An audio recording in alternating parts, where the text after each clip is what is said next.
Hello, all. Welcome to the podcast Miles for Smiles, hosted by Vishnu Dental. Today, we have Professor Dr Satyanarayanan Ramarao, a renowned clinician and academician, with us. Professor graduated from Madras Dental College in the year 1988 and completed his master's in conservative dentistry and endodontics in King George Medical College, Lucknow University in 1994. With 30 years of clinical experience and 23 years of teaching experience, he has been disseminating his knowledge through various scientific publications, 74 guest lectures, and workshops. He has authored a textbook titled Troubleshoot in Endodontics, a guide to general dental practitioners, and contributed chapters in various textbooks and published series on various topics in conservative dentistry and endodontics. He designed and maintains websites onlinedentallearning.com and dentallearningcourse.in. And they're serving as a great open source learning platform for students and clinicians. Power practice-oriented workouts in endodontics and restorative dentistry is a training program to help all clinicians and students to update their clinical skills. And this is delivered at Pondicherry, India. In past 30 years of his career, being a teacher, researcher, inventor, publisher, designer, guest speaker, and gold foil operator, he attended and delivered various training programs. Hearty welcome to the show, sir. Thank you, madam. Sir, we'll start right from there, where Yes, I please. ended. Exactly. I'm so curious to see the diverse areas you have touched as a professional. So, learner is one word I feel more connected to when I'm trying to know about you. So, I want to know your journey as a learner right from the childhood or wherever you want to start. Actually, as far as learning is concerned for me, of course, everybody starts learning from the childhood, but there is a big difference in knowing that you are learning. So that's something that's known as the conscious and an unconscious. So most of us, we try to observe, we try to get all informations, and we try to process it and make a best use of it. That's what ultimately makes a learner. So it should come into play when you really need it. That is where is the difference between a conscious learner and a person who has probably learned but who was not conscious about it. So if you are not conscious about it, it may not come at the time where you require it. So I think I started realizing that I am learning something, not in my childhood. Maybe I would have learned quite a lot in my childhood, but I have a very limited memory about that. I do have very limited memory about even college day also, to a Okay. certain extent. But I think somewhere after my undergraduation, there was a turning point where I constantly become aware of my learning process and what exactly happening to this learning process.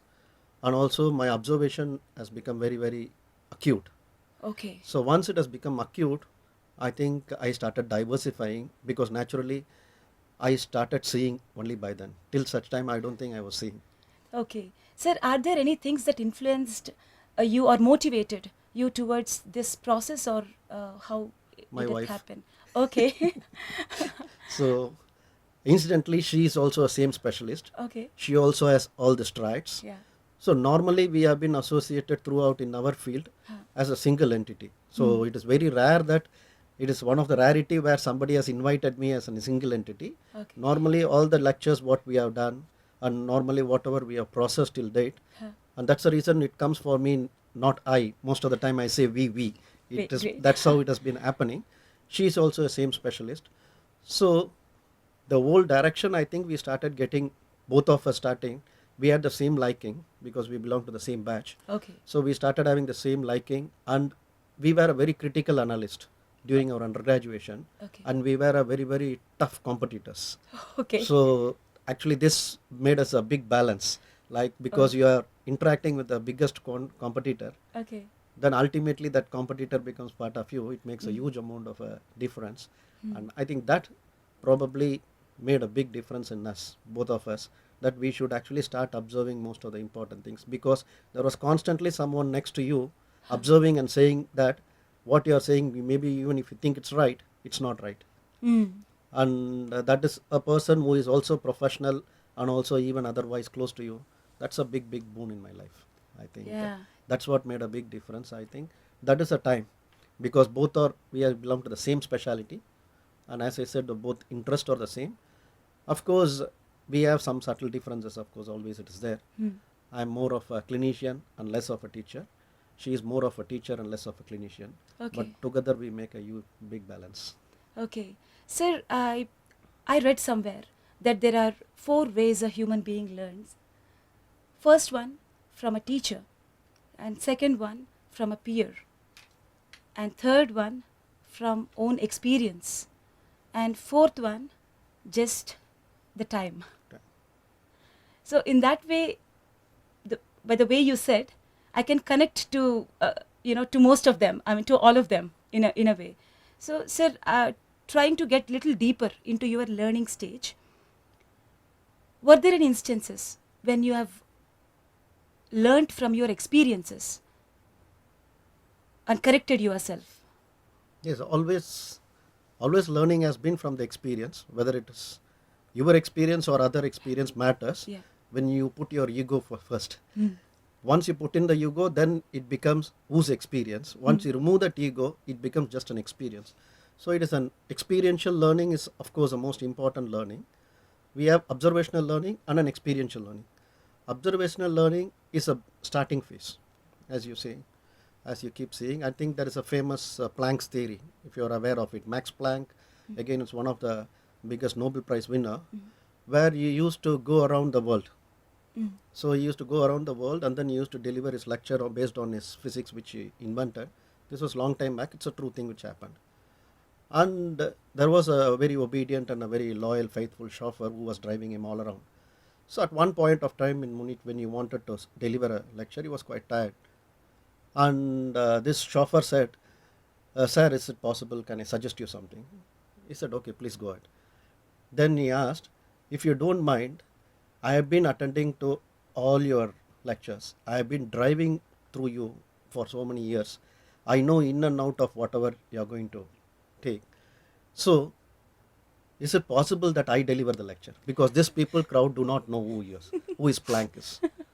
Then came the Planck's theory. It was so happened on that day. The chauffeur went. The chauffeur delivered the lecture. Oh. Complete theory, everything, this one. And he got a huge applause. Nobody could ever find out a big difference. Till such time, there was a question. He did answer one or two, but when the tricky question came, he said, even this my chauffeur can answer. And he showed it to Planck. So what actually hidden under this is, I think observational learning definitely is one of the most important learning. And that is what I keep telling all my students. Unless you started observing all by yourself, it is not possible for you to evolve to a next stage. Only when you observe, then you can start experiencing it. Because otherwise you don't experience what it is. You may see everything, you may be in an environment. For example, we are in this such a wonderful environment in Vishnu College. Unless people realize it, there is no point in having such an environment, and they may study here and then they may go out. They will not realize the goodness of it if they have not actually felt about it, Being conscious of it. So about if they it. are not conscious of it, I don't think they will evolve to a different level. So the learning, of course, different methodologies of the learning is there, and for each person it keeps changing. It also depends broadly on the teachers also, based on the type of the teachers, what you are going to be, based on the type of the teachers. Because of late, we have lot of, in Vedic literature, there are 3 different types of teachers. In English literature, normally we don't have this discriminations. Okay. In English literature, we just say teachers are teachers. Sometimes we say instructors maybe. So these instructors are people, what we say as a pedagogy teaching. So this comes in the starting level of the Vedic teachers.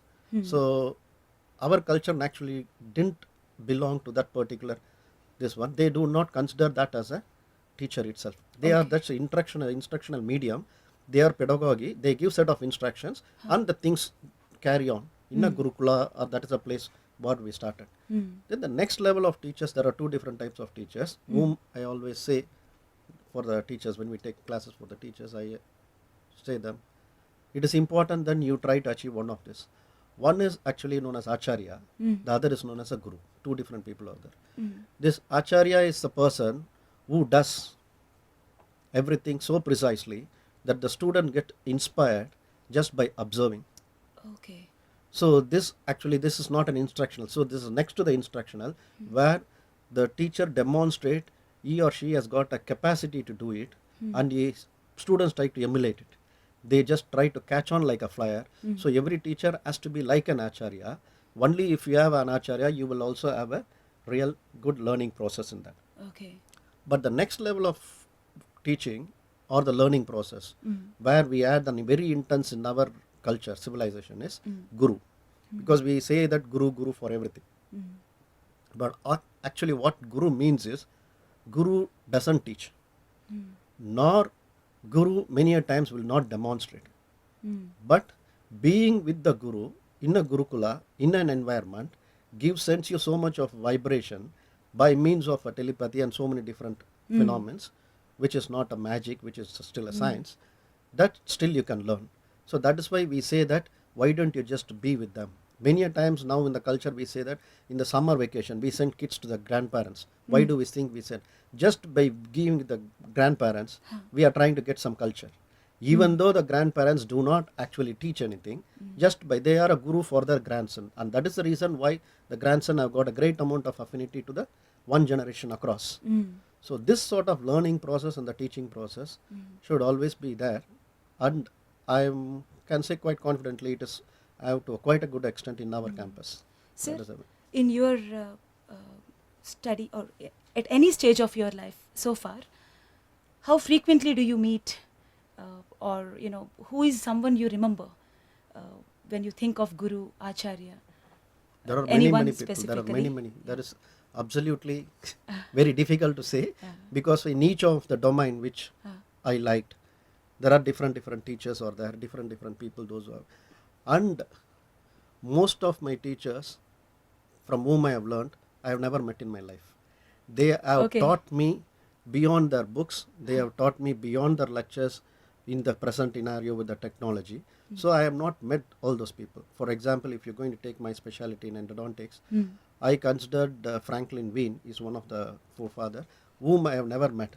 Okay. But I did come across, and then I have actually quoted him so many times. I go by his principle. And at the same time, there are some living examples. Like for example, when I say my teacher in my undergraduation, I can immediately recognize a person from Chennai, Dr. V.G. Sukumar, Dr. Naidu, Muniratnam Naidu. And when I went for post-graduation, I know Dr. Govila, Dr. Vadvani, Tikku, so many different peoples. And very importantly, I got most of my teaching from a near peer teaching, like what you mentioned. Most of us learn not from the next higher up senior.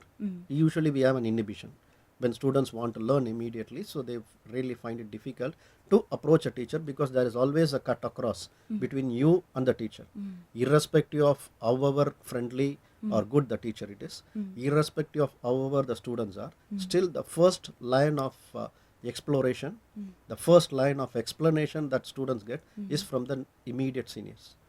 So I think learning starts from the near peer. That's known as the near peer teaching, near peer learning. Okay. That's what is extremely important. And because we are actually near peer, teaching is equally important. I usually stress my students that when you're going to learn, it is very important that you teach, because you start the best of the learning. There is a different pyramids are there. I think it's Miller pyramid, where just by listening to a lecture, you will get just some amount. I think it's around 10% or something like that. Then when you want to learn more, then you actually start doing something. So you listen to the lecture, and then somebody does, or some discussion is there, a didactic. When there is going to be a didactic, you actually learn little more. There is a specific percentage, and people have done a lot of studies in that education. And after this didactic lecture and the discussion, then you actually start doing it little by yourself. So then in that case you learn little more. But when you actually have retained everything, then only way is when you teach. The moment you start disseminating, the moment you start telling to this others, then you know for sure that what you have learned. Because when you put it across to the next person could be near peer, or it could be even your brother, sister, irrespective of it. I always say that you catch hold of somebody, if you read something, start teaching. Then you know what is going to be a mistake. Then you will start correcting so easily. Then it just get internalized. So once it get internalized, there is no way that you can come out of it. That's what I think we require. Sir, some of your students shared that one thing that is very unique about what they are experiencing in your classroom is meticulous precision. Yes. So I understood that a very minor point is important when it comes to patient care. Even whether the patient realizes it or not, whether they accept it or not is secondary. But first, there is reason for every protocol for it to be developed. So it is important to inquire it. So your students have been sharing some interesting perspectives, saying that, though we are in a dentistry class, it is not just dentistry that we read. Some part of physics comes, some part of material science come, some part of other subjects come. So they are taking it in such a way that, we are trying to understand, or we are better able to understand by bringing those subjects in. So we are able to connect to the root of the protocol or any suggestion of what we are set to do. So they also said that it is in a way influencing the way they are thinking, not just in that subject but the other subjects and in the day-to-day things they do.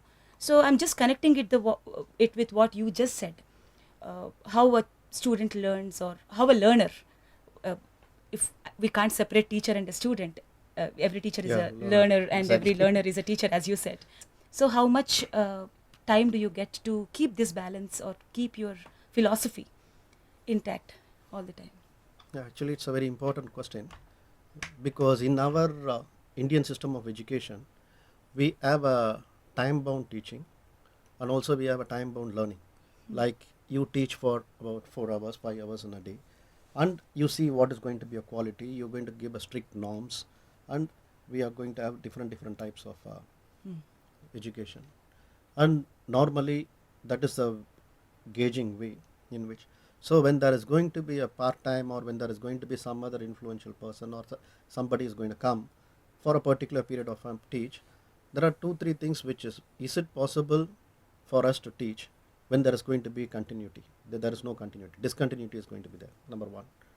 Number two, how much is that actually you can share in this particular period of, let us say, maximum I'm going to spend for about 24 hours to 30 hours, let's say.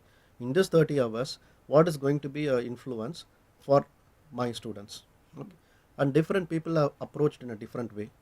In US, basically, the whole system runs on a part-time only. There is no way that you can get a full-time professor or something. If at all full-time professor is there, it's going to be an exorbitant for the university to run. So they run by a part-time. That's a partial answer. The second most important thing is, it's imperative to understand no person is excellent in all aspect. So we have different domains where different people are excellent. So unless you expose the student to those different domain people to different area, I don't think it is possible that one person teacher can fit in all the roles. It is not possible at all. Unless otherwise you have a very diverse type of an thinking and diverse type of an liking. Otherwise it is not possible at all to connect everything. So in this context, I think coming for a short time and then imparting the knowledge has always been a challenge. Which so how we actually overcome is, we do not teach the subject. We teach the concepts. We teach the core principles. We give the framework. Okay. So what actually we try to emulate everyone is, most of our students, one of the first classes whenever I'm going to interact with them, I sensitize them to, there are 3 different types of teachers or 3 different types of learning you can do. As I said, already I told you it could be a pedagogy learning. So where pedagogy learning can happen in a classroom in a traditional way. Even we have in Vishnu College also, where all people come together, we take class and then we go. This is a very basic. The undergraduate, every students will have a pedagogy learning, pedagogy teaching will be there, but that is a starting phase for the school. The moment a student enters, I don't think we can stick on to the pedagogy. So I start realizing, making them realize that pedagogy is not a way of learning. Do not expect a pedagogy teacher. You cannot expect your teacher, because the teacher or no more that the teacher itself is a misnomer now. We are just facilitator. We just facilitate. We are just a moderator. We just show them the direction they need to pick up. So if they need to pick up, then they have to come to two different types of a learning. One is an andragogy learning, or it is going to be an etagogy learning. In andragogy learning, it has to be adult learning. That means you start probing into it in the same classroom environment or little more extended, and you ask direct your own question. The etagogy is next level, a self-directed. That means you don't need an external person to say. So once students realizes, and it is actually interesting to note, a learner is not actually in the same all three phase in all subjects, all walks. If you take, supposing for cooking, maybe you're an etagogy. Supposing in a dressing, maybe you're a andragogy. Okay. Maybe if you are going to give some moral advice, you're a pedagogy. Oh, okay. Because That's moral interesting. advice you take from your parents, you don't want to give an advice. But dressing, okay, maybe you'll ask your friends and other things, you start dressing, adult learner. But when it comes to the next stage, you're etagogy, because you can think by yourself, you can do this by yourself. So this is an interesting fact, where each of the person first have to realize it is possible, and which particular area they can explore, in which dimension. Okay. Then it starts realizing that, of course, you can really start flying high, because there are so many dimensions where certain things instruction is mandatory, for certain things adult learning is mandatory, for millions of things nothing is mandatory. So you don't require a teacher. So what you require in those instances, if you ask me, as I coming back to that, observational.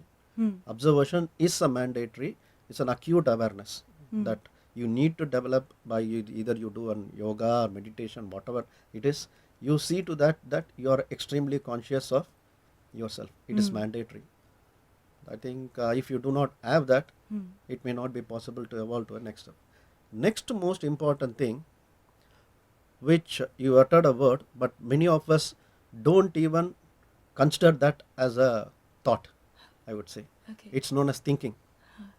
We have not been, unfortunately, taught how to think. The basic problem limitation in us is, we don't consciously think that we are thinking. Okay. There is a process known as a thinking process. Suppose, let us say that you want to take a lunch. That is a concept. For this concept, your mind has started thinking. Now you have to realize how you have thought.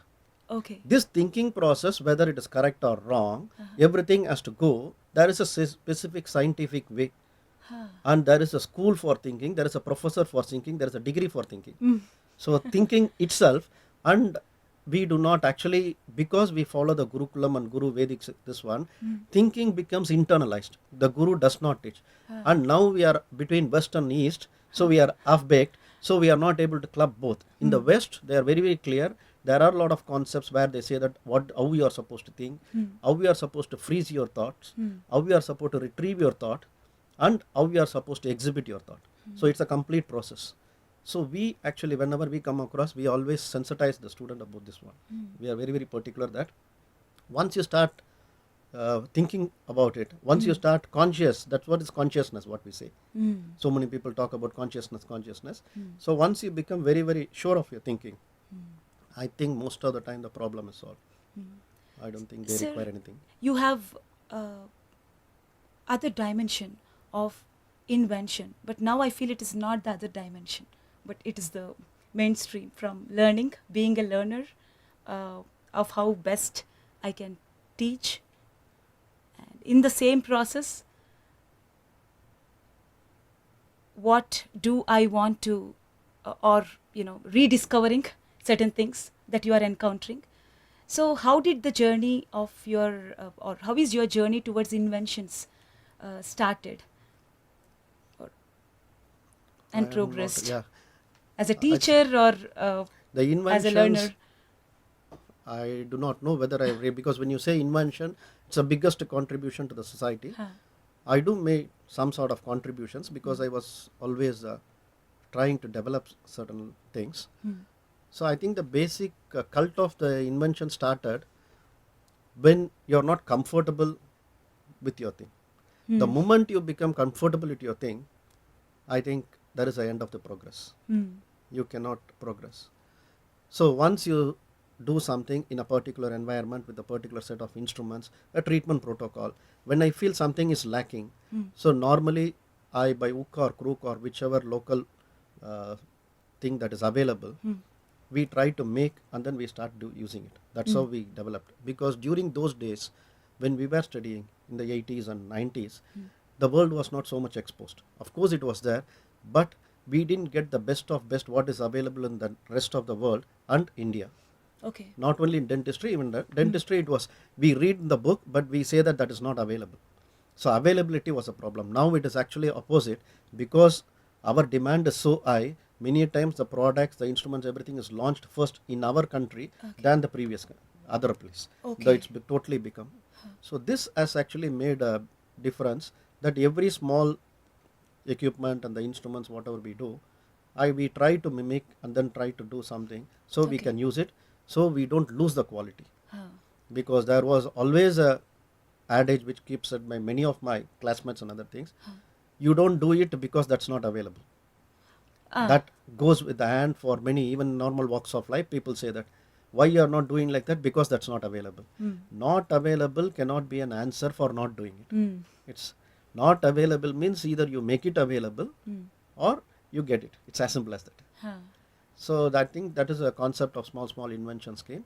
And I think one or two equipments I did contribute at certain ways to the profession. So in I whatever small also way. I also heard from your students that you also advise them on how to use certain applications to manage their documentation, and for the easy, to make it easy, things easy. So that is probably being mindful to the Yes. work.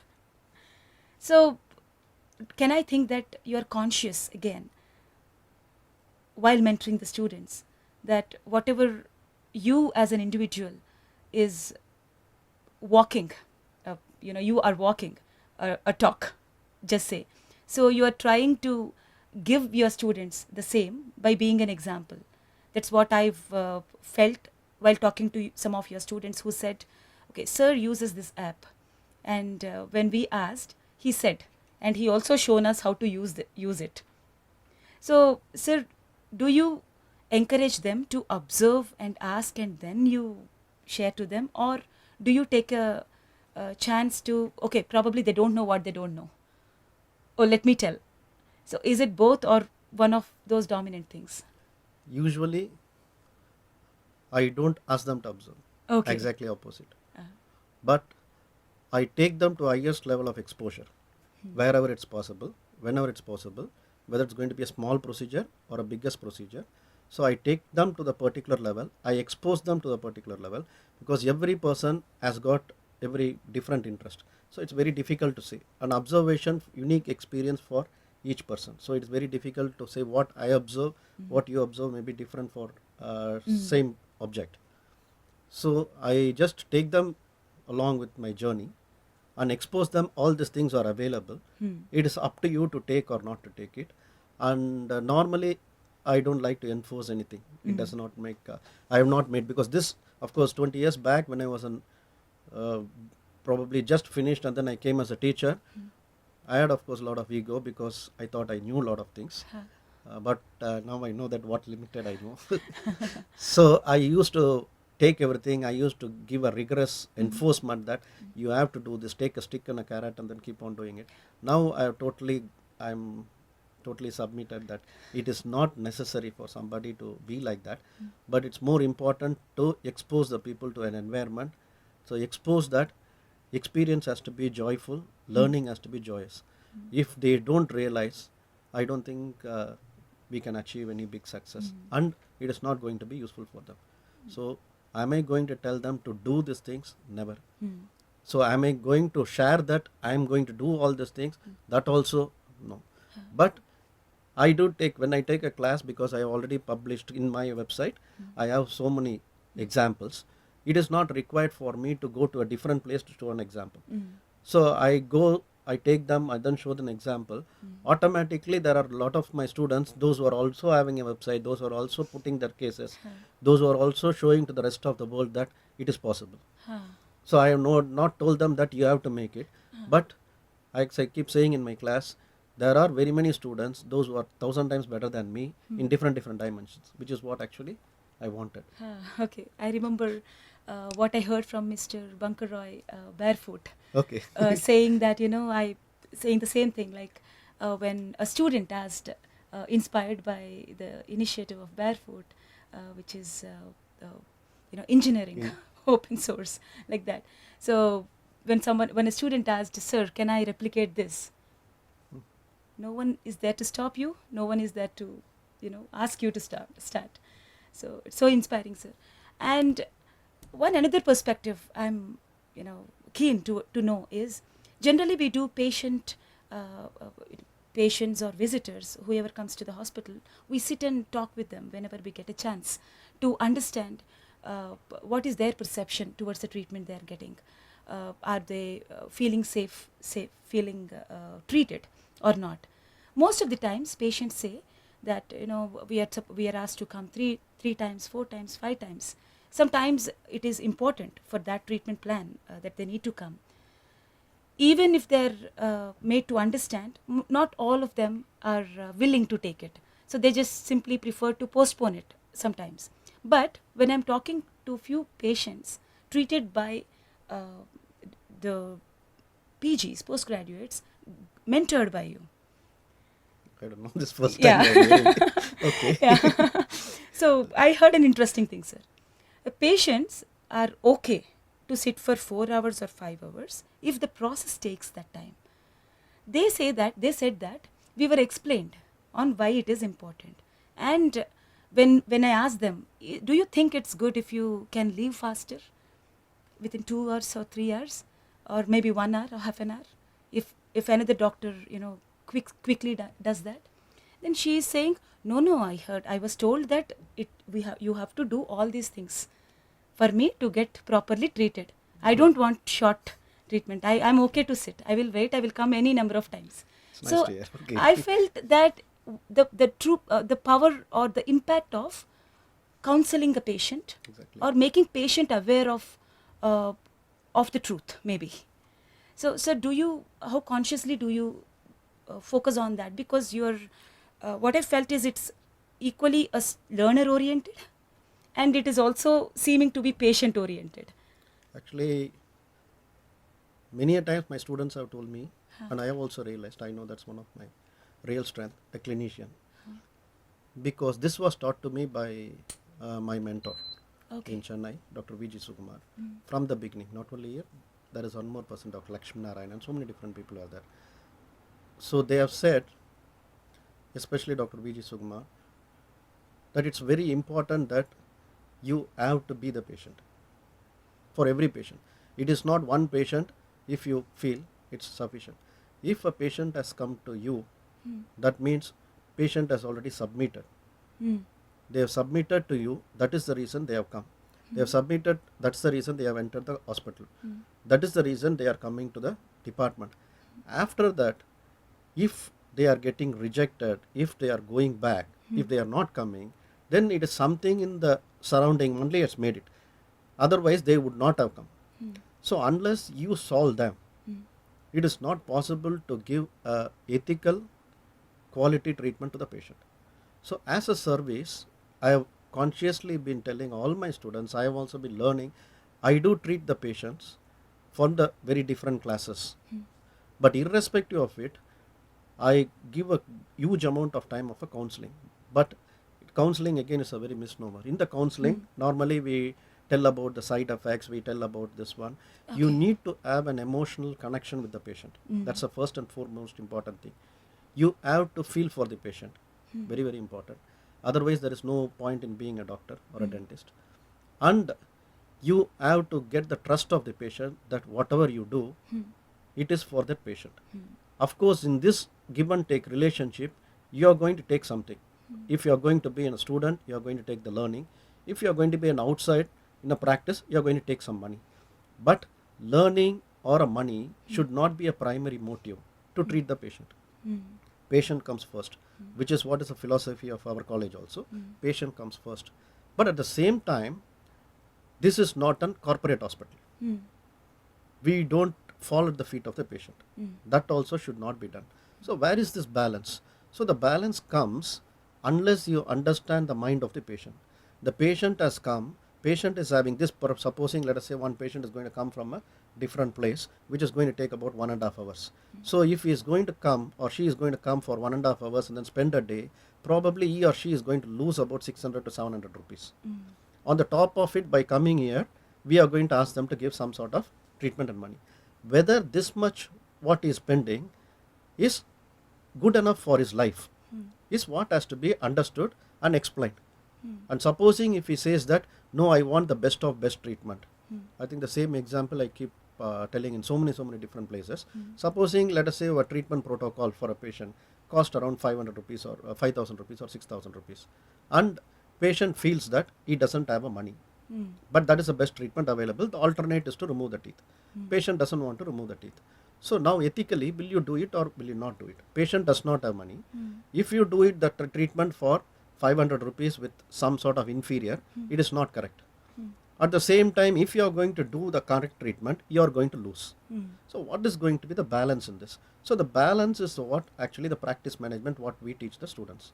So the student has to be, a learner has to be so good that you have to give the patient, supposing if the patient can say that I can pay only 1,000 rupees, you tell clearly that this is the best and best of the treatment. This is going to cost you so much. The next question normally I ask the patient is, how much time do you require in your life to earn this much? 6,000 rupees. He says 1 year. Then my treatment protocol totally changes. For that 1 year, in this 1 year, how much can you now give? 1,000 rupees. So I have to give the best treatment 1,000 rupees, which will not cause problem for 1 year. So you can afford 6,000 rupees. So this they allow to learn. This goes for all the treatment. This is what is known as a complete practice management. And most of the time we do not talk these intricacies of the practice management when we do the treatment, because the students are either eager to learn about the quota and then learn about the procedure. They think patient as a not a human being, as an object for them to learn. So once you do that, you want to do the best of best treatment for the patient, because for you, not for the patient. So when you come first, I don't think you can get the goodwill of the patient. So they will have to get the goodwill of the patient. There is definitely, we can see a lot of students doing like that, and it is a total environment. It is not, doesn't come from a single person, or it doesn't come from. So most of the people, when they are practitioners, when they are doing it, I'm sure if we have the comprehensive clinic is there in our college, and fast track clinic, all these things is based on this. It is doing a great job by cultivating the best of best practice management with the quality, with the affordable price. And at the same time, we also learn. It's a good combination, no doubt about it. Sir, your websites, onlinedentallearning.com and dentallearningcourse.in. So what is the key focus that you had on them? Is it giving guidance on clinical aspects, or also these other aspects that a student should learn on ethical No, I base? had two objectives. One objective, first initially we started in I think 2004. I started the online dental learning, where it's a open source software, this one website, to initially satisfy my ego, primarily, to showcase my cases that I can do it, like, because that is how you start. But as soon as, of course, you grow wise, I don't know, you start accepting that there is always a better way of doing everything. But this I started realizing when I wanted the knowledge base. I started going to the domain of the knowledge base and started learning overall the different knowledge is there. For everything I have to learn, it was only foreign. It was only West. I didn't have an article to read for myself. If I want to read, I have to pay for it. Okay. If I want a book, then I have to actually pay for it, because the best of best books was on the West. Articles, good articles, West. Research, good research, West. So what exactly was lacking in East, or what like exactly was lacking in our country? I was just thinking the documentation process, as you said, and sharing this knowledge bits, and nobody was actually having a focus that knowledge is very, very important. I'm not talking about the whether you have a knowledge, a domain of a knowledge base, because again this is again one of the analogy I keep saying. The earlier world, we were fighting for the oil, we were fighting for the environment, natural resources. So whichever that's why we had a Iraq war and so many different wars. Wherever the resource is very good, we go and fight. Why do you think there is so much of fight for Kashmir? It's not for the Kashmir, it's the amount of resource what we get. Fantastic it is. But now what is happening is resource is already gone, because there are a lot of synthetic materials, other things are coming and also changing. More than resource, what we require is knowledge. Whoever is having the knowledge has the maximum power. So all the database what we have, the knowledge database, so it is in the West. All the database whatever we want to refer. So supposing if there is a satellite link which switched off, that's all, we are gone. Supposing if the Google is not going to work, I don't think any of us can work. Because the Google is the one, because what is Google is nothing but a database. It's just knowledge base. So when I realized that, I thought that at least I should contribute to a certain way that it is possible. It's an initiative. There are a lot of websites are there. Most of the websites are personal websites, and or a website which says that this is good, this is good, this is good, like in a dentistry in different places. There is no website where the knowledge source is there, or where we can share. So it's not, I would not say it's an excellent website, but it is very unique. Sir, share about the initiative power. The power is again a training center, I think, where I have for train the students. This basically started for my undergraduate student when I was undergraduate program. After they finished, they didn't have a place to go. Okay. To again to reconnect, again to do the refreshing this one. So we started a small unit with few this one. So our students can come back and then they can do. That's number one.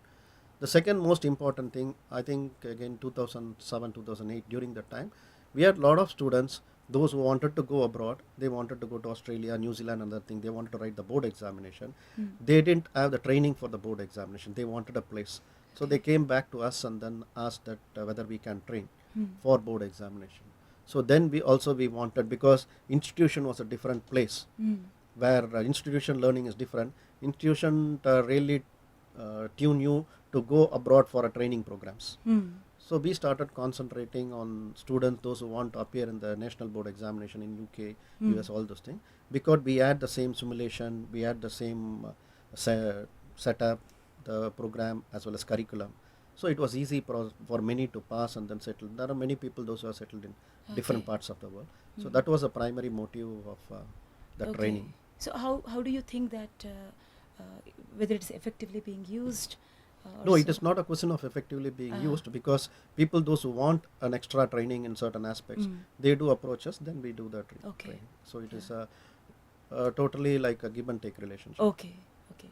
Sir, apart from these all things, publishing and all, you yourself are a publisher, and I've seen that you also has an interest in designing and all. So these are seeming to be little unusual in the age of outsourcing. Yeah, exactly. So what is all about it, sir? No, it was a necessity. Like when I started in 1995, I started putting all these things together when I wanted to write articles, and then when I want to do the research work and other things. Instead of going to a other place and start doing it, I wanted first to start with, because getting a PC at that time was actually a luxury. Okay. 94, 95 and all. So we got a PC and then we started. Then once we get a PC, then we give it for printing and other thing. Then we are, as you pointed out at one point of time, precision. So I don't think any people will be happy when you're going to be precise. You are always perfectionist, always have a problem. So we go to the level of designing everything, give a format so that the computer fellow can just do the print and give it to us. So we started learning those things. Then I became associated with some of the editorial works. I started entering into the journals, and then as a referee, as well as for the reviewer, as well as an editor, different post I had. So during all those time, so just writing an article, forming in this one was not sufficient. Bringing it in the form of a book was important. So moment I want to bring my journal as I want it, the computer flow will say that it's not possible. So when moment I start, because I can't stand one word is not possible. So moment they say it's not possible, then I start thinking that then I have to start doing everything. So I started putting the layout, designing, and then doing how to do the book work, all those things. So then we started directly giving the end product. So they'll publish and then they'll bound and give it. So that is how So is those it things like are. necessity is the mother of us gaining new skills also? Necessity is a mother, and second is I think you want precision. Precision. If you're not satisfied with something Output. output, Yeah. then that is it. You just have to jump in and do it. You cannot blame, because Huh. the onus lies on. That's what I keep saying. The responsibility lies on you. It's as simple as that. When you say it's yours, that means you are responsible for it. You can't say because that person I did that part of it, that is not good. Either you accept it, you say that is going to be the framework, or you don't accept it. You see to that, you bring it to the end point where exactly you want. That's how it is. Okay. Sir, in the context of India, Indian oral health scenarios, you being in this ecosystem into multiple roles, like as an academician, researcher, into multiple roles. So, what's your observation that how progressing are we in terms of oral health? There is a huge amount of progress. There is no doubt about it. But that is one of my main goal why I'm here in Vishnu family. Okay. So we actually have a very core different aspect of, because we are also belong to a very core subject what's known as cariology, which is not covered in this. Cariology is actually the disease we talk about, the caries disease, which is a main problem for all the dental things. So there are different ways of approaching this caries disease, but we follow very strictly the most scientific and the most precise manner, which is known as a medical model.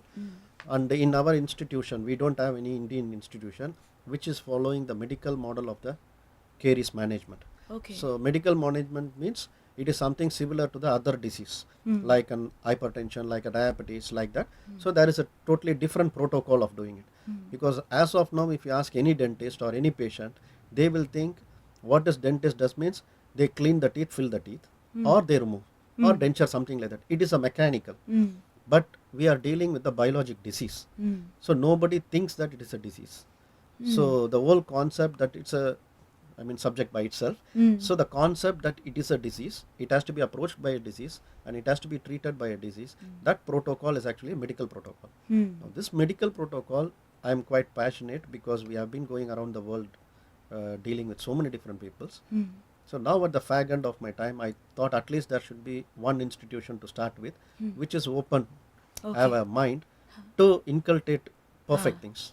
And I think Vishnu family is one really where they are open to all the different dimensions, the best, as long as it is good for the community, as long as it's good for the students. There is no from the management or from the this one family.